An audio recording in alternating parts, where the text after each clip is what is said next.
Hey everyone, welcome to Logan's Mosh Pit. Glad to have you here. Do me a favor and please subscribe if you haven't already. Today we're going to do another episode of Rock and Read.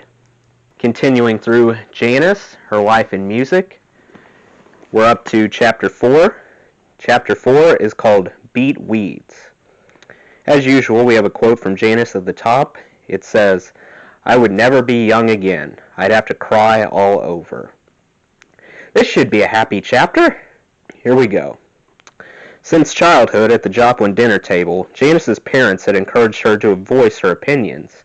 Now at TJ High, she spoke out about political and social issues she discussed with the rebel boys, at a time when most girls kept quiet. "There wasn't anybody like me in Port Arthur," she told a Newsweek reporter 9 years later. "It was lonely, all those feelings welling up and no one to talk to. I read, I painted, I didn't hate Negroes." Not only did she not hate Negroes, but Janis also stood up for desegregation in an environment particularly hostile to African Americans. During a classroom discussion on integration, Janis was the sole student to argue in favor of black and white students attending school together. This move, combined with her caressing with older boys, her identification with the Beats, and her lashing out at those who ridiculed her, would eventually, by her senior year, cut her off from conventional Port Arthur. She became a pariah in her hometown. Everybody was against integration, Carlene Bennett recalled, or if they were for it, they didn't say anything. Janis did. She got up and started talking about the way she felt about it. You just didn't do that back then. That pretty much resulted in her being picked on for the rest of the time in high school, calling her names like lover. Another classmate, Terry Owens, agreed. It just reached a thing where most of them hated her. For Janis, segregated Port Arthur, where the black section of town suffered from substandard housing, roads, and education, did not seem much different from neighboring Arkansas, which made national headlines in 1957 when Governor Orville Faubus blocked black students from entering Little Rock Central High School. The year before that, in Mansfield, Texas, a white mob stopped 3 black students from enrolling in a white school, ignoring a federal court order. Governor R. Allen Shivers sent Texas Rangers to block the segregationists. Defying the 1954 Supreme Court decision, Brown v. Board of Education, the Texas legislature passed a 1957 segregation bill delaying integration by nearly a decade. In Vitter, Texas, just outside Port Arthur, the Ku Klux Klan erected a sign warning African Americans, using the offensive slur, not to be caught inside city limits after sundown. Cross burnings were not uncommon in the area, and carloads of white men sometimes drove through Port Arthur's black neighborhoods and, leaning out the windows, assaulted African American pedestrians with 2x4s, a practice they called knocking. As her junior year began in fall 1957, Janis nonetheless attempted to participate in TJ traditions, even though numerous classmates shunned her. Perhaps with Dorothy's prodding, she tried out for the prestigious Red Hossers Drum and Bugle Corps, a precision drill team that marched at football games and in parades. When she was rejected, she broke down in tears at school. She was accepted into other clubs, though, including the Future Nurses of America, through which she volunteered as a nurse's aide at St. Mary Hospital and learned to give injections. It was a skill she would abuse a few years later. As a prominent member of TJ's art club, Janis enthusiastically created bulletin board layouts and posters for the school hallways. On Saturday, she spent some rare time with her father. Seth occasionally drove her and her easel to the waterfront to paint vistas of choppy water, sailboats, fishermen, and diving birds, according to her sister, Laura, who usually accompanied them. As an 11th grader, Janis still considered herself an artist, who had all these ideas and feelings that I'd pick up in books, she reflected later. My father would talk to me about it. When her greatly admired high school art teacher, Roger Russell, encouraged her to expand her subject matter to the human body, Carlene Bennett posed while Janis sketched her hands and feet. She began studying nudes in her art books, as Janis recalled. She'd look at these paintings and go, "Wow," and I'd try and paint that. When Dorothy discovered the female nude Janis had painted on the inside of her bedroom closet door, she called Janis a harlot in front of Carlene, who recalled checking a dictionary to see what the word meant. It's unclear if Janis's painting was a self-portrait, a friend's body, or from her imagination. After days of arguing with her parents, Janis angrily covered the nude with Jackson Pollock-style paint splashes and eventually painted a seascape over it. Not surprisingly, Janis began spending as much time as possible away from home. She craved excitement as she drove around with her friends. Carlene and Kristen Bowen often discussed smooch parties, which Janis, who didn't get asked to go out on dates, according to Carlene, wanted to experience herself. But when the opportunities occasionally arose, Janis balked. I remember a couple guys trying to make it with her at some party, and her trying to come on very tough, very experienced, but actually folding in the clinch. Jim Langdon recalled. She maybe even cried. Usually girls went to the drive-in theater only on dates with boys, but Carlene made an exception to go with Janis to Gigi, the film musical starring Maurice Chevalier, Thank Heaven for Little Girls, and Leslie Caron based on Colette's story of a young Parisian training to become a courtesan. They loved the movie, taking note of the scene in which Gigi learns to make proper drinks for gentlemen friends. The girls later fantasized about being prostitutes, Bennett recalled, drinking and smoking and having sex all day. Soon after, they asked Carlene's mother, who was laissez-faire compared with Dorothy Joplin, for a cocktail. She mixed them whiskey sours, reasoning that it was better for the girls to try alcohol at home than sneak it elsewhere. It was the first drink Janis ever had, according to Carlene. We made her promise she wouldn't tell her parents. We had one drink and thought it was the end of the world, and this was it. The sense of release provided by spirits clearly resonated within Janis as a way to calm her anxiety, unleash her courage, and dull her fears of judgment from her classmates, her family, and Port Arthur as a whole. Soon she was out drinking beer with the boys. Jim Langdon had joined a dance band that played 30 minutes away at roadhouses along Highway 90, across the Sabine River near Benton, Louisiana, the same place as Janis's parents had frequented before she was born. At one time, from the 1930s to 1953, the Strip was crammed with nearly 24 gambling clubs, bars, and dance halls. A few still thrived in 1959, filled with hard-drinking Cajuns, refinery workers, and underage kids from Texas and Louisiana.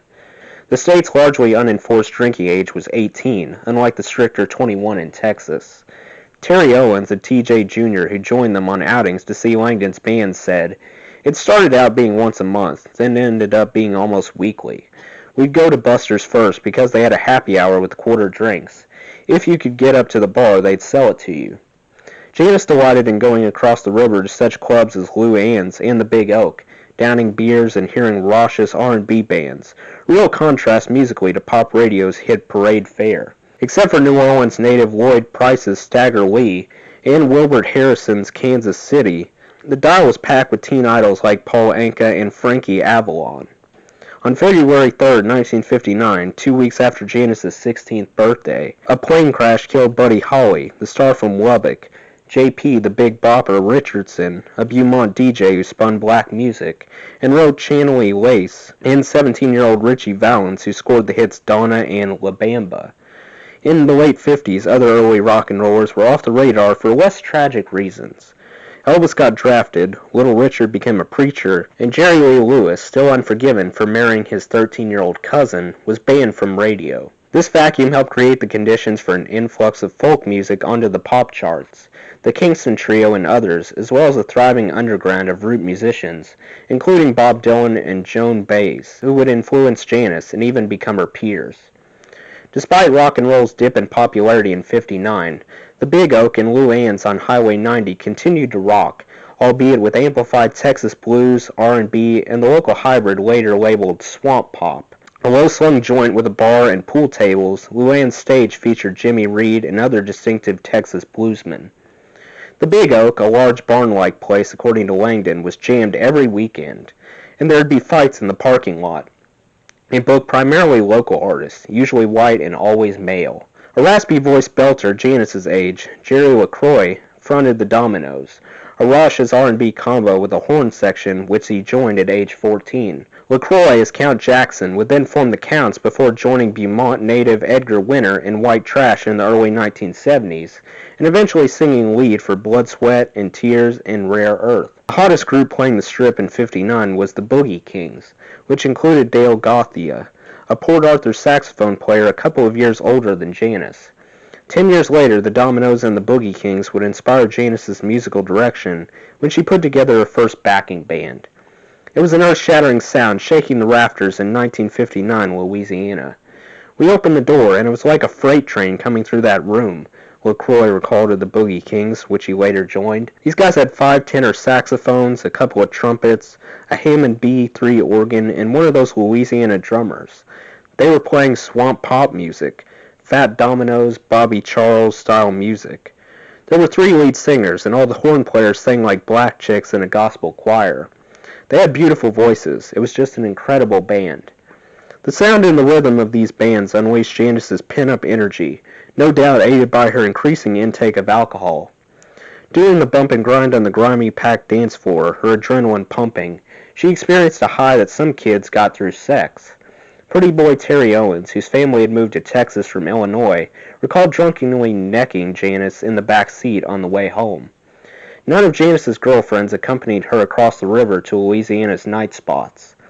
Nice girls did not go to Luann's, Buster's, or the Big Oak. But her reputation beat. Janis thrived in the carload of boys getting loose with loud music the backdrop. En route, while popping beers and smoking cigarettes, they tuned into Beaumont's KJET and heard black DJs like Willie Knightington spin soulful stompers. James Brown and the Famous Flames' early hits, Please, Please, Please, and Try Me, Ray Charles's What I'd Say, Jimmy Reed's I'm Gonna Get My Baby, and Bobby Blue Bland's Further Up the Road, and Little Boy Blue. Sometimes they heard local stars such as Clarence Gatemouth Brown, born in Vinton and raised in Orange, Texas, a frequent collaborator with Janis's favorite Big Mama Thornton. While Janis was pushing boundaries with the boys, Dorothy Joplin attended classes at Port Arthur College to enhance her secretarial skills. With all 3 children now in school and requiring extra funds for her elderly mother's nursing care, she needed a job. Dorothy's excellence as a student led the college to hire her to teach typing and then promote her to school registrar. So, with both parents now working, Janis began to ignore her curfew. We stayed out till all hours, according to Grant Lyons. Let's go to Louisiana. My parents gave me a hard time, and I bet a girl's parents would have hit the ceiling if she had come in at 4 o'clock in the morning, smelling of beer, especially if she was out with 4 boys. They couldn't have known where we were going. As word of Janis's excursions got around school, rumors spread that she was loose, adding to her already tarnished reputation. Still, according to those who knew her best, Janis had not yet had sex. She didn't go further than playing games of button poker, a milder form of strip poker with a few TJ boys. One participant, Mike Howard, recalled Janis losing a game and undoing 3 buttons on her blouse, exposing her bra to him and another boy. My friend and I mentioned our button poker with Janis to other friends, Howard confessed, and I suspect that these little tales degenerated through the high school grapevine until we were buck naked and rolling around in vegetable oil. Janis's occasional necking, or grabbing, as Grant Lyons called it, at parties or in a backseat with a drunken boy became more fodder for gossip. Yet when Janis dropped by Carlene Bennett's and found her in bed with her boyfriend, she seemed clueless. She wasn't sure what was going on, Carlene recalled. She had no idea that we had had sex. We jumped up, put on some clothes, and went in the living room to talk to her. I'm so glad you came in. You stopped me from doing something I shouldn't have done. At age 16, Janis may have drunkenly fooled around with boys, but she was still naive about the fundamentals of sex, and Carlene didn't divulge what she knew. Like Carlene, her necking partner Terry Owens was convinced that Janis, rather than the slut she was rumored to be, would graduate from Thomas Jefferson High a virgin. But the whispers and nasty comments eventually led her to give up any attempt to make her case with her classmates. By the end of 11th grade, she just seemed to want to alienate everybody, Carlene observed. Before that, she tried to conform. And then one day, that's it. You can like me for who I am, or there's nothing I can do about it. Her neighbor and former playmate, Roger Pryor, recalled, she was hanging out with pseudo-intellectuals who didn't fit in with other people. They would sit around and intellectualize about things that didn't matter, and you couldn't control. Really esoteric things about solving the world's problems. They liked being a group that no one wanted to be around, cutting her adrift socially from people she had known and liked before. Pryor, content with the status quo, counted himself among the latter. I remember Janis wanting to sit there and talk. I was busy in the garage doing something. I made some comment and she said, "What's wrong? Don't you want to sit and intellectualize?" I said, "No, I don't. What's the merit?" Though Janis spent most of her time with the rebel boys who were graduating that spring, none of them invited her to the senior prom. She would never forget the pain and loneliness of her exclusion. Still, she'd laugh it off when hanging with the guys, who treated her like one of them, even discussing their attempts to pick up girls. That's what we talked about all the time, Lyons recalled, about the problems of getting laid. I assumed she wanted to get laid too. We recounted once having a moment with Janis in somebody's backyard. We were talking, and I felt a very strong tenderness toward her. It wasn't exactly a romantic moment. We weren't necking. Yet it was erotic and poetic, a little soul-charming time. He later wrote a poem, to J.J., inspired by the experience. Janis's 1959 high school annual and scrapbook document how her status had devolved over the year. Early on, attendance at the Student Body Congress officers' inaugural ceremony, pep rallies, and clubs, with her picture included in many group shots. A variety of male and female students penned inscriptions in her Yellow Jacket yearbook. Dee Dee wrote, "When I first heard of you, my opinion of you wasn't so good, but now I must admit that you are a good kid." Billy McDuffie signed it to the best hunk of junk. One boy thanked her for helping him with his homework. The most biting comments came, again, from Carleen Bennett, whose commentary was perhaps meant to mock both Janis's own insecurities and those who scorned her, alluding for good measure to Janis's still intact virginity. "Even if I can't call you all the names everybody else does, I'm thinking them. You know what you are, so I don't have to tell you. Well, I know what you are, even if everybody else thinks you're the opposite. No, I won't get in the back of anybody's car with you." Her final lines could well have wounded self-conscious 16-year-old Janis. "You have the biggest nose and the little, beadiest, most close-set eyes of anyone in TJ. Funny, your rear end is also the biggest. Too bad the rest of you doesn't match all your shorts and tight skirts."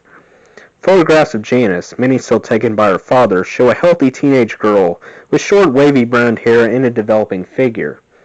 By then, Janis had reached a height of 5'5" and weighed a normal 130 pounds. If Janis found Carleen's jabs hurtful, she doubtless saw them as the price to pay for feeling accepted. The summer after 11th grade, Janis worked as a ticket taker at the Port Cinema and returned to the Little Theater, where she again designed sets. The theater had lost its luster, however, since Langdon and the others, preparing for college in the fall, barely participated. As a rite of passage, the guys climbed every water tower in the Golden Triangle, with Janis joining them on some of their daredevil ascents. In the moonlight, they hung out on the beach at the abandoned Coast Guard station, drinking wine and beer. "We'd make a bonfire and sit around on blankets," said Adrian Haston. The content of the conversation was more serious than it would be for some kids that age. He remembered Janis being preoccupied with change, possibly dreading the upcoming school year without her male companions. Their special circle was soon to be broken. Her drinking escalated, exacerbating her depression. Her brother Michael remembered as a 6-year-old being teased by Janis, who told him, "I'm drunk, can't you tell?" Loneliness followed the scattering of her friends. Some, including Arlene Elster and Dave Marotti, went off to the University of Texas at Austin, while others attended nearby Lamar State College of Technology in Beaumont. Carleen Bennett spent her weekends with her new fiancé, and Kristen Bowen retreated from their friendship not long after the two attended a beatnik party at which attendees parried the beats, dressing in stereotypical berets and black turtlenecks. Janis clearly considered herself the real deal. At school, she wore black or purple tights rather than the typical bobby socks or hose, with a tight pencil skirt, and on weekends she put on an oversized man's white shirt with Levi's, forbidden at school, and dirty white canvas shoes. Her senior year in fall 1959 began at a brand new building, replacing the 30-year-old Weston Deco structure where she had spent the past 2 years. A modern institutional construction, the new TJ High featured functional innovations, such as an air-conditioned auditorium, an expansive gymnasium, and an interior courtyard. Its massive memorial stadium could hold some 15,000 fans of the Yellow Jackets, coached by Clarence Buckshot Underwood. Janis would not be among the fans. She had grown to despise team sports and high school jocks and didn't hide her feelings. Her father, she had been thrilled to learn, had abhorred football as a Texas A&M student, a sacrilege in the Lone Star State. Unlike Janis, however, he was not publicly vocal about it. He said that attending football games was mandatory there, Carleen Bennett recounted, so he hid in the closet. He thought football was stupid and a waste of time. Even though Seth, the nonconformist, conveyed the value of individualism, both parents urged Janis to try to get along with her classmates. Her father had much less respect for society's value system than did Mother, Laura Joplin reflected, but he accepted life and counseled Janis to do the same. Dorothy advised her to sign up for mechanical drawing, but it turned out the girls were not welcome in the traditionally male class, and Janis faced additional taunts and abuse. I didn't realize I was putting her into a bad emotional setting, Dorothy confessed later. They began saying she was chasing the boys and that sort of thing. It hurt her terribly. By senior year, Janis had become the image of everything the students disliked, according to her friend Terry Owens. One of Janis's tormentors would become the second most famous TJ High graduate, the future head coach of the Dallas Cowboys and Fox Network's football sportcaster Jimmy Johnson. He was about Janis's age, though a grade behind. The son of an Arkansas-born dairy worker, he had already lost his front tooth as the Yellow Jackets' star linebacker. He had learned about Port Arthur's red light district by age 14. We found a haven for beer drinkers, whorehouses, he wrote in his memoir. There were 8 or 9 of them, and they sold beer and they never questioned our age. The owners wouldn't let us go upstairs, but the parlors were great places for us to hang out and drink beer and look at women who had very few clothes on. They would sit on our laps and kid around with us. The roughnecks and the whores thought we were pretty funny. Seated in alphabetical order in history class, Janis was stuck at the desk behind Johnson, who, by his own admission, made her life miserable because she ran with the beatnik crowd. Johnson recalled, "Her crowd was, to say the least, anti-jock. Our crowd was made up of jocks, and the cheerleaders, and the majorettes who hung out with us, and wore our leather jackets. Janis looked and acted so weird that when we were around her, mostly in the hallways at school, we would give her a hard time. One of my football teammates nicknamed her Beat Weeds. Beat was for beatnik. Weeds had a meaning rooted in the jock vernacular of southeast Texas. Put in this way, in other areas of the country, she might have been known as Beat Bush," he said, referring to her pubic hair. Beat Weeds wasn't the only insult from Johnson and his pals. When Janis walked down the hall, the jocks threw pennies at her and called her whore and slut. Boys whose hands she swatted away when they grabbed her later lied that she had been an easy lay. If she did date a classmate, he'd try to get her drunk and push her into sex, which she refused. When taunted at school, she'd laugh her loudest cackle, yell nasty retorts, or just toss her head and look away. When caught by a teacher cursing her tormentor, she'd be sent to the principal's office. The star athletes went unpunished. 33 years later, in 1993, Johnson, whose Cowboys had just won the Super Bowl, told Sports Illustrated about his former classmate. Beat Weeds never wore any panties. How Johnson came by this knowledge is unclear. People said she was loose, and she did this or that, recalled Patty Scaff, who would replace Carlene as Janis's best friend the following year.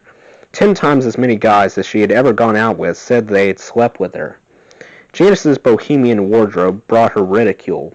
Once, Carlene recalled, when Janis was sent home for breaking the dress code, she made a fuss when she returned, screaming up from the courtyard, "Am I dressed okay now?" Janis carried her homemade beatnik version of a school pennant, a tiny felt flag attached to a stick with the word "Yeah" hand-printed on it. Janis said and did things to see what kind of reaction she'd get, according to Roger Pryor's high school girlfriend, whom he later married, so she became a magnet for abuse.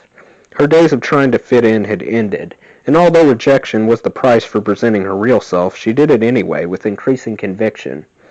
"I didn't have anyone to talk to," Janis said later about her very unhappy senior year. It pained Seth Joplin, himself a lifelong loner, to stand by helplessly while his daughter suffered at the hands of fellow students. They hated her because she was different, he would tell Rolling Stone in 1970. Dorothy was stricken over Janis's fall from grace at school. She plummeted from being a B student who was well regarded by her teachers to a truant who skipped classes, failed tests, and didn't bother to hand in assignments. As the Port Arthur College registrar, Dorothy coached aspiring secretaries who looked nothing like her own daughter and who respected her opinion. Janis rarely listened to her advice, and the years of dutifully wearing her mother's home-sewn outfits were over. "I remember fights in the house, the screaming," said Michael Joplin. Arguments between Janis and her mother often exploded over Janis's wardrobe, including her filthy white tennis shoes. When the Joplins' housekeeper washed them, as instructed by Dorothy, Janis threw a fit. As their shouting escalated, Dorothy saw a doctor who prescribed a tranquilizer to help her through the troubles at home, which she recounted had enough friction in it that I contacted a counselor in Beaumont. Dorothy later told her daughter Laura that she informed the doctor we were simply losing touch with our oldest daughter, and we'd had a good relationship with her in the past. Seth refused to attend the recommended family counseling with his wife and Janis, saying that therapy was scatterbrained and too expensive. Apparently, Seth, who could easily afford the cost, either didn't believe in psychiatry or perhaps secretly related to his daughter's rebelliousness, or worried that his own psyche might come under scrutiny. Janis did begin seeing a Beaumont psychologist. Years later, in the flush of fame, she'd tell stories to the press about her awful adolescence, including the falsehood that her parents kicked her out of the house. Her family denied this as a tall tale, but perhaps in Janis's mind, the Joplins no longer wanted the person she had become. Mother would try to get me to be like everybody else, Janis told esteemed jazz critic Nat Hintoff in 1968, and I never would. She always told me to think before I speak. At her infamous 10th high school reunion in 1970, she bitterly recalled to a reporter, "Some doctors told my mother that if I didn't, quote, straighten up, unquote, I was going to end up either in jail or an insane asylum by the time I was 21. Janis's artistic achievements remained her sole consolation during senior year, with her winning several art competitions, one of which enabled her to travel to an art event in Houston. Slipping away from the school group, she sought out the Purple Onion Coffee House, a shabby gathering spot for the city's bohemians. During the waning weeks of 1959, Port Arthur had secured its own boho hangout. The tiny Sage Coffee House, opened by Elton Pasilla, a Trinidad native and former merchant marine, a close friend of Jim Langdon's. Pasilla hung paintings on the walls, set up chess tables, and played jazz on the hi-fi in the cluttered storefront. Janis became a regular at the Sage, and Pasilla exhibited her work on the walls. During the Christmas holiday, she reunited with her old gang, home from college. They celebrated New Year's Eve together at the Sage, slipping out to their cars to gulp down beer and wine. By night's end, Janis broke out her best Odetta voice, singing and dancing on the tabletops. She had stayed in touch with Langdon, visiting him in Beaumont, where he attended Lamar Tech and played trombone in various ensembles. Janis and another girl came up one night to see my Beaumont Symphony concert and came over to my place, he recounted. I remember laying on the floor with the lights virtually out, having Miles Davis's Kinda Blue on the record player. Just the three of us. There was no romantic involvement, just three displaced souls. A week after Janis's 17th birthday, on Friday, January 26, 1960, she borrowed her father's 1953 Willys sedan to spend the night with Carlene. She had hatched a plan to see some real jazz musicians in New Orleans, some 265 miles away. Langdon jumped at the chance to accompany her on the 4-hour drive. Janis stopped by the Sage and announced, "I'm going to New Orleans. Anyone want to come?" Classmate Clyde Wade said, "You what?" "I don't have any money, but I have a Gulf credit card." Dale Gothia of the Boogie Kings followed them out the door to the car. "We stopped, bought some beers, and headed off to New Orleans," Wade remembered. Arriving that evening, they walked the French Quarter with music wafting from bar after bar. Bourbon Street crawled with people. Barkers stood outside clubs, hawking the entertainment, strippers, music, and cheap drinks from to-go windows. In the middle of the night, they stumbled back to the sedan, which Janis wanted to return the next day. A soft rain started falling, and soon it was pouring on Highway 61, making it hard to see the pavement. Barely 14 miles from New Orleans, in Kenner, Louisiana, the car plowed into the back of a 1959 Chevrolet, which had made a sudden stop. Smoke rose from the radiator. Janis screamed, "My father's going to kill me!" The other driver, Mr. A.E. Gordon, complained of neck pain. The state police arrived to investigate, but didn't issue Janis a ticket due to weather conditions. But when they saw her age, she looked younger than 17, they threatened to charge her male companions with a felony, the Mann Act, for transporting a female minor across state lines. Janis had to call Dorothy, who vouched for Langdon and the others, and then wired Janis's money for a bus ticket home. The cops drove the guys, who had 13 cents between them, to the city limits, gave them $1, and warned, "Don't come back." The boys stuck out their thumbs. "I don't know how long we were standing there," Wade recounted, "but here comes this bus driving by, and in it, Janis was hanging out the window, waving and yelling at us. We looked like and it was hard getting a ride. Eventually, the boys hitched part of the way and then called Randy Tennant to pick them up. When we finally walked into the stage, everybody knew about the trip, said Wade. We were treated almost like celebrities. Janis, on the other hand, faced condemnation at home and at school for leaving town with the young men. Rumors flew that she had slept with all three. Because so many boys had claimed to have had sex with her, students gleefully believed the gossip. Dorothy's worst fears had come true. Janis's reputation was ruined. Most of the girls pointing at her and calling her a whore were a lot more sexually active than she was, Terry Owens said. As a matter of fact, I know that's the case. Janis fought the name-calling by yelling, "You." The school guidance counselor accused her of being a bad influence on other students. Janis's truancy and profanity in the hallways increased. In March, the school suspended her for causes unknown, but most likely for disrespecting school authorities or cursing at her tormentors in the halls. Dorothy met with TJ officials, who inquired why she couldn't make her daughter be average. Later, Janis mused sadly, "All I was looking for was some kind of personal freedom, and other people who felt the same way." For the rest of the semester, she was shunned. 10 years later, Janis would say she had been a recluse as a high school student.